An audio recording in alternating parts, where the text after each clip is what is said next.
ఓం శ్రీ గురుభ్యో నమః. తెలుగు కళామతల్లి ముద్దు బిడ్డలకు, సాహితీ ప్రియులకు, భాషాభిమానులకు నా నమస్సుమాంజలులు.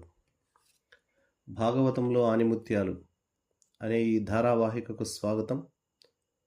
శ్రోతలు ప్రేక్షకులకు నాదొక మనవి, నా ఈ ఛానల్ని సబ్స్క్రైబ్ చేయండి మరియు మీ అభిప్రాయములను తెలపండి. ఈరోజు మనం అలసులు మందబుద్ధియుతులు అనే అద్భుతమైనటువంటి ఆణిముత్యాన్ని గురించి తెలుసుకుందాం. అలాగే శ్లేషాలంకారంతో కూడిన గద్యమును గురించి కూడా తెలుసుకుందాం. పూర్వకాలమునందు తాపసులకు, మునులకు ఆశ్రయమైనటువంటిది, అరణ్యాలన్నిటికీ అగ్రగణ్యమై పేరు వహించినటువంటిది నైమిషారణ్యం. ఈ నైమిషారణ్యము రకరకాల వృక్షములతో, వివిధ మృగములతో, ఎన్నో జంతువులతో, నదులతో, శిలయళ్లతో, ఫలపుష్పాదులతో అలరారుతూ ఉండేది. ఈ నైమిషారణ్యమును వర్ణిస్తూ పోతన గారు 26 పంక్తుల గద్యాన్ని వ్రాశారు. ఈ 26 లైన్ల గద్యం ఎన్ని వాక్యాలుగా ఉంటుందో ఊహించండి, చూద్దాం. కొన్ని వాక్యాలు ఉంటాయని మీరంతా అనుకోవచ్చు, కానీ మన ఊహను తారుమారు చేస్తూ ఈ 26 లైన్ల గద్యాన్ని ఒకే ఒక వాక్యంలో రాశారు పోతన గారు. ఇంత అద్భుతమైనటువంటి రచనా పటిమకు మనమంతా జోహార్లు అర్పించవలసిందే. ప్రస్తుతానికి 26 లైన్లు నేను మీకు వివరించలేకపోవచ్చు. ఉదాహరణకు ఒక 2 లైన్ల గురించి మాత్రం మీకు వివరించాలనుకున్నాను. ముందుగా ఈ గద్యం 2 వరుసల గురించి, అలాగే ఆ 2 వరుసలలోనే 2 అర్థాలు వచ్చే విధంగా శ్లేషాలంకారాన్ని ఉపయోగించిన విధానాన్ని గురించి, అలాగే ఇందులో ఉపమాలంకారాన్ని కూడా మిళితము చేసి ఎలా రచించాడో అనే విషయాన్ని సాధ్యమైనంత వరకు వివరిస్తాను.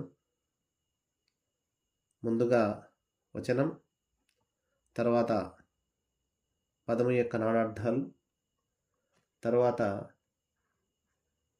మొత్తం వచనానికి వచ్చేటటువంటి 2 రకాల భావాల గురించి చెప్తాను, వినండి. ముందుగా వచనం చూడండి. వహ్ని వరుణ సమీరణ చంద్ర రుద్ర హైమావతి కుబేర వృషభగాలవ శాండిల్య పాశుపత జటి పటల మండితంబై. మరొక్కసారి. వహ్ని వరుణ సమీరణ చంద్ర రుద్ర హైమావతి కుబేర వృషభగాలవ శాండిల్య పాశుపత జటి పటల మండితంబై. నైమిషారణ్యము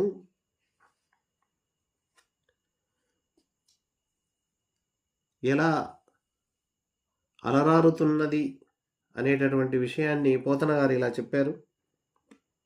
ఇందులో పదాలు చూడండి. వహ్ని,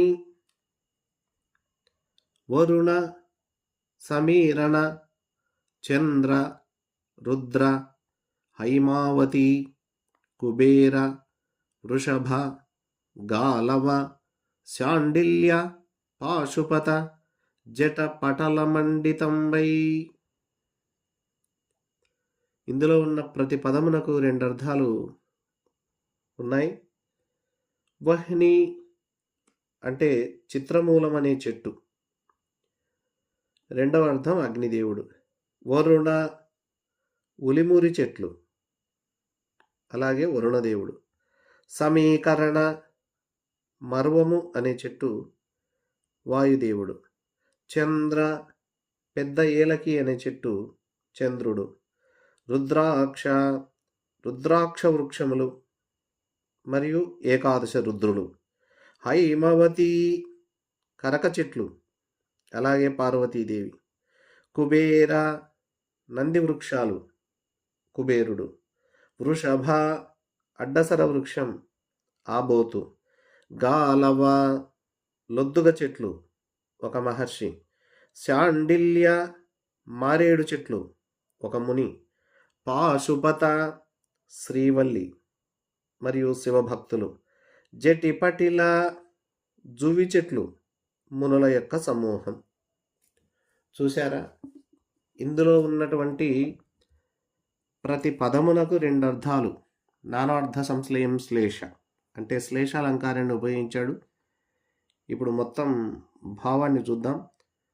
మొదటి భావం, నైమిషారణ్యము చిత్రమూలం అనే చెట్లతో, ఉలిమిరి చెట్లతో, మరువపు చెట్లతో, పెద్ద ఏలకి చెట్లతో, రుద్రాక్ష వృక్షాలతో, కరక చెట్లతో, నంది వృక్షాలతో, అడ్డసర వృక్షాలతో, లొద్దుగ చెట్లతో, మారేడు చెట్లతో, శ్రీవల్లి చెట్లతో, జువి చెట్లతో అలరారుచున్నది అని ఆ వనంలో ఉన్న చెట్ల గురించి చెప్పాడు.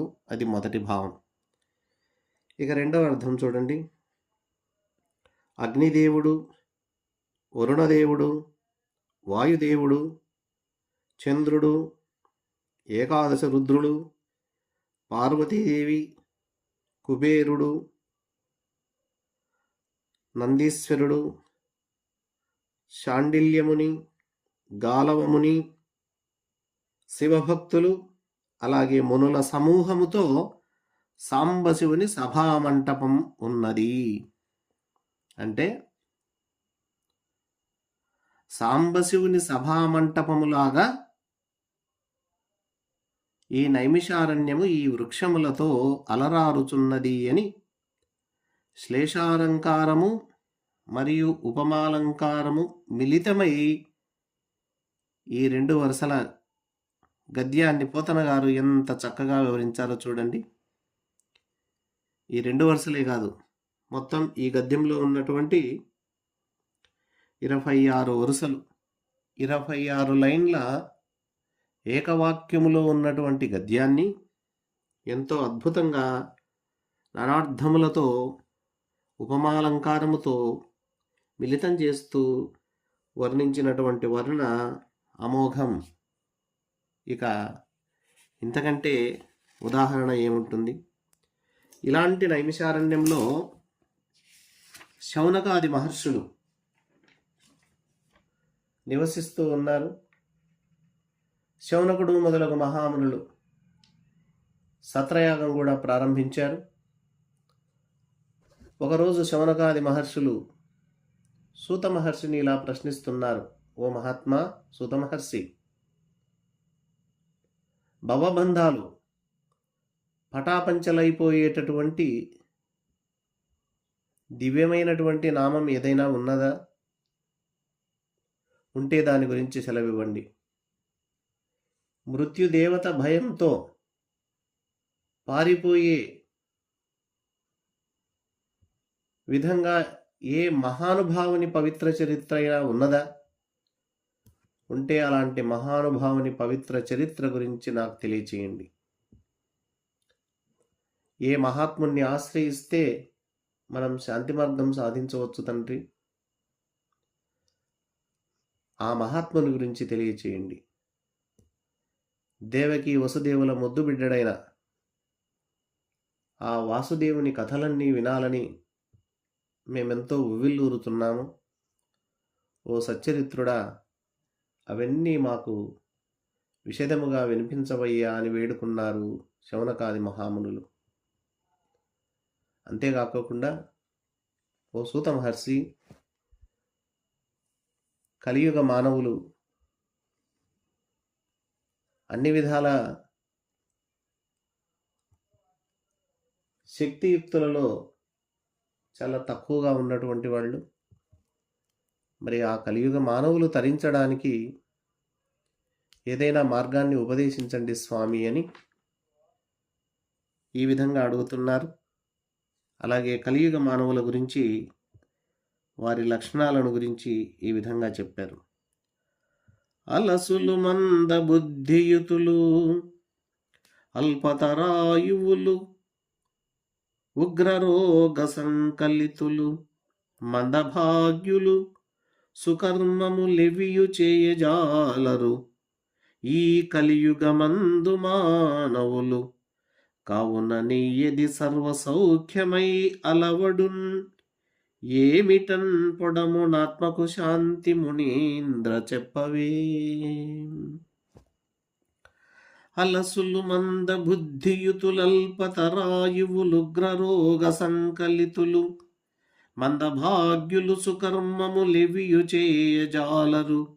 ఈ కలియుగమందు మానవులు, కావున నెయ్యది సర్వ సౌఖ్యమై అలవడు. నేమిటన్ పొడమునాత్మకు శాంతి మునీంద్ర చెప్పవే.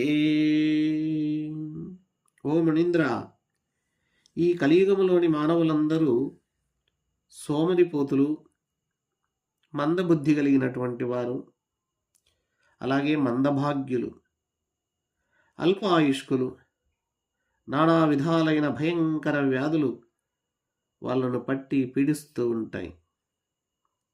అటువంటి వాళ్ళు సత్కార్యములు ఏవీ చేయడానికి సమర్థత లేనివారుగా ఉన్నారు. అందువల్ల వారి ఆత్మలకు శాంతిని ప్రసాదించే మార్గం ఏమిటో అటువంటి మార్గాన్ని దయచేసి తెలియజేయండి స్వామి అని సూత మహర్షితో శౌనకాది మహర్షులు కలియుగ మానవులు తరించేటటువంటి మార్గాన్ని గురించి ప్రశ్నించారు. దానికి సూత మహర్షి అద్భుతమైనటువంటి జవాబును కూడా ఇచ్చారు. తర్వాత ఎపిసోడ్లో మరో ఆనిముత్యంతో కలుసుకుందాం. అంతవరకు సెలవు. మీకందరికీ నమస్కారములు. సర్వే జనా సుఖినో భవంతు. ఓం శాంతి శాంతి శాంతి. హరి ఓం తత్సత్.